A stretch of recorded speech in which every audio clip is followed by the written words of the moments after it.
Declaro aberta a audiência número 171, às 14 horas, do dia 1º de novembro de 2016, em que figuram como partes o Sr. Felisberto e a Vigilância Sanitária.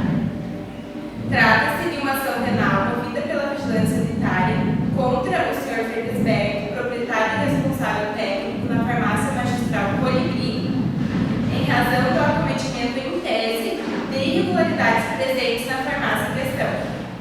Dou a palavra aos promotores de acusação, seguidos dos promotores de defesa. Como representante da acusação, apresenta a denúncia feita contra Felisberto. Dentre as inconformidades encontradas pela denunciante em questão, a farmacêutica Francisca relata que não há uma sala específica para a manipulação de produtos homeopáticos e o armazenamento de matérias-primas, preparos fisioterápicos, encontram-se todos juntos em uma única sala. Como consta na RDC da Anvisa, número 67, de 8 de outubro de 2007, que dispõe sobre as boas práticas de manipulação de preparações magistrais, no anexo 5, que dispõe boas práticas de manipulação, item 3, que fala sobre a infraestrutura física, a farmácia para executar a manipulação de preparações homeopáticas deverá possuir sala exclusiva para a manipulação de preparações homeopáticas, sala exclusiva para a coleta de material para o preparo de álcool isoterápicos, quando aplicável, e área ou local de lavagem e ativação, todos em salas separadas. Desta forma, a farmácia de Felisberto encontra-se em desacordo com este item. Em relação à água, também foi encontrado algumas irregularidades com base na RDC 67, de 8 de outubro de 2007. A água utilizada nas preparações é considerada como matéria-prima produzida pela própria farmácia por purificação de água potável. Todas as instalações e reservatórios devem ser protegidos para evitar contaminação. Essas ações são de responsabilidade do farmacêutico responsável técnico da farmácia. Em determinados dias, devem ser feitos testes químicos e físicos que comprovem a qualidade dessa água. O armazenamento da água deve ser feito no máximo 24 horas. Em relação aos produtos já prontos, o rótulo dessa farmácia apenas apresenta o teor alcoólico e a classificação toxicológica.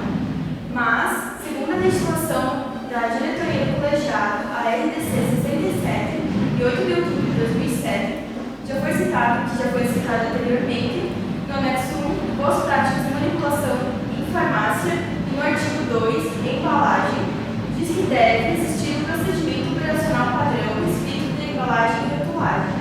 Todos os rótulos de uma farmácia magistral devem conter nome do prescritor, nome do paciente, número de registro da formulação do receituário, data de manipulação, data de validade, componente da formulação com as devidas concentrações de cada item, número de unidades com o seu peso, posologia, identificação da farmácia, CNPJ, nome do farmacêutico responsável técnico e seu respectivo número do CRF. Na denúncia consta a ausência de um farmacêutico na dispensação de medicamentos e o farmacêutico proprietário não está exercendo esse papel, tanto que encontra-se contratando uma farmacêutica para isso.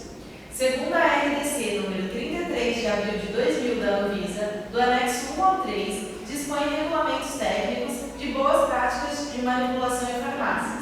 No item 4, como funções gerais, que assume que compete ao farmacêutico na hora da dispensação orientar ao paciente sobre conservação e transporte do produto manipulado, assim como as interações alimentares e medicamentosas durante o tempo de tratamento e outras informações consideradas necessárias.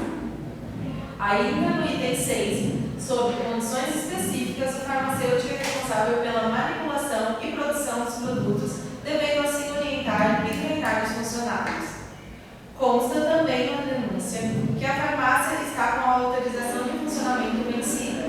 Segundo a resolução RDC 238, de 27 de dezembro de 2001 da Anvisa, que fala sobre a solicitação, especificação, autorização e cancelamento para o funcionamento da farmácia, dispõe que é obrigatório apresentar a autorização de funcionamento do estabelecimento, sendo necessária para a regularização de forma anual.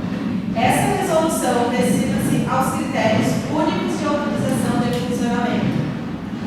Para a realização da regularização da autorização de funcionamento, é necessário apresentar o formulário de petição, a cópia da licença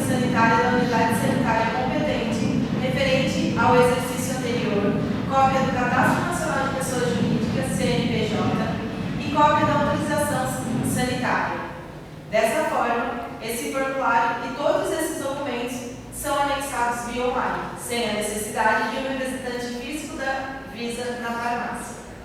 E ainda possui um fato como agravante no qual o senhor Felisberto recusa-se a receber a visita dos fiscais da vigilância local em seu estabelecimento. Com tudo isso, o mesmo se recusando a seguir todas as regras de funcionamento e todos os fatos constatados, deve-se levar em consideração a interdição do estabelecimento. Como defesa sobre as irregularidades do espaço físico, segundo a definição de ambiente presente na RDC 67, de 8 de outubro de 2007, da Anvisa, a qual consta que ambiente é um espaço fisicamente determinado e especializado para o desenvolvimento de determinada atividade, caracterizado por dimensões e instalações diferenciadas. O ambiente pode ser constituído de uma sala ou de uma área. Assim, o espaço físico é adequado e, mesmo assim, o proprietário, Sr. Felisberto, se propõe em realizar uma reforma para adequação conforme a RDC 67 de 2007 da Anvisa. Sobre a regulação da água, o proprietário afirma que a água é adequada e que provém do sistema de purificação temporária. Informa ainda que, no dia da constatação da irregularidade, o sistema estava com problemas, mas o problema já foi regularizado. Nesse dia, a água utilizada foi comprada em fornecedor autorizado. Sobre a rotulagem, ele propõe se adequar à RDC 71 de 22 de dezembro de 2009, que dispõe sobre as regras de rotulagem de medicamentos, e também acrescenta que o proprietário já solicitou a adequação da empresa que fornece os insumos farmacêuticos. Em relação à recusa de receber a visita da vigilância sanitária, a defesa salienta que, segundo a RDC 595 de 21 de fevereiro de 2014, o profissional farmacêutico só pode ser fiscalizado por outro farmacêutico. A recusa não é em receber a visita no estabelecimento, e sim que essa seja feita por um farmacêutico. Essa acusação, então, ela não é pertinente a este processo, pois a mesma encontra-se em outro processo que está em andamento, que inclusive já foi favorável ao Sr. Felisberto em primeira instância. Declaro aberta a discussão entre defesa e acusação. Em nome da acusação, solicito a determinação de um prazo de 90 dias para a adequação do espaço físico ou projeto para a adequação da farmácia, de acordo com as exigências da RDC 67 da Anvisa, de 8 de outubro de 2007, e a normatização dos rótulos dentro dos parâmetros ditos pela já citada RDC, visto que estes poderão ser produzidos pela própria farmácia. A adequação do espaço físico já está em andamento e, em relação ao rótulo, já foi adquirida uma nova impressora térmica para a confecção dos rótulos no estabelecimento de maneira adequada. E também já foi formalizada a reclamação junto aos fornecedores de insumo para a adequação de seus rótulos. Solicito o fechamento da farmácia pelo período de adequação do espaço físico e até a normatização com a fiscalização da vigilância sanitária e a regulamentação de acordo com a RDC 238 da Anvisa, 27 de dezembro de 2001, que não cumprimento implica nas penalidades da Lei 6.437. O fechamento da farmácia é inviável, uma vez que os medicamentos homeopáticos distribuídos pelo SUS no município são produzidos somente nesse estabelecimento, e o seu fechamento implica em deixar desassistida uma demanda de grande importância para a comunidade. A medida apontada pela acusação leva em consideração uma denúncia mal apurada e, para tal, o réu já entrou com denúncia no Conselho de Ética para apurar tanto a denúncia quanto a postura da denunciante.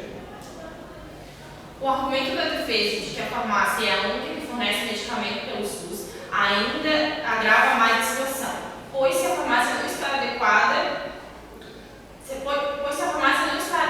pelos órgãos responsáveis, ela não deveria estar distribuindo os medicamentos, visto que isso aumenta a exposição das pessoas a um produto de qualidade duvidosa.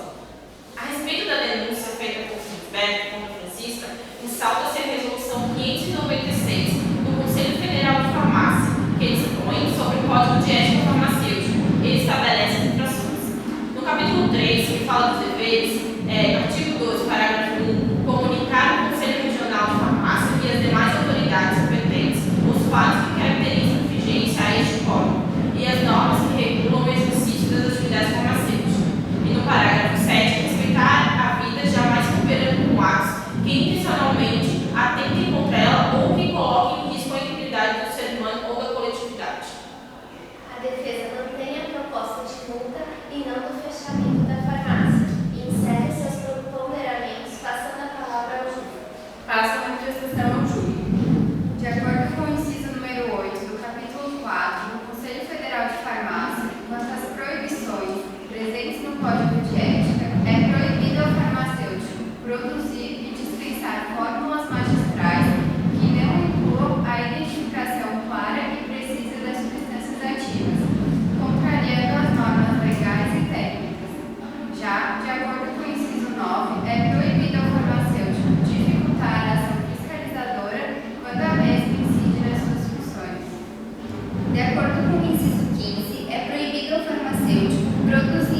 habilitado pela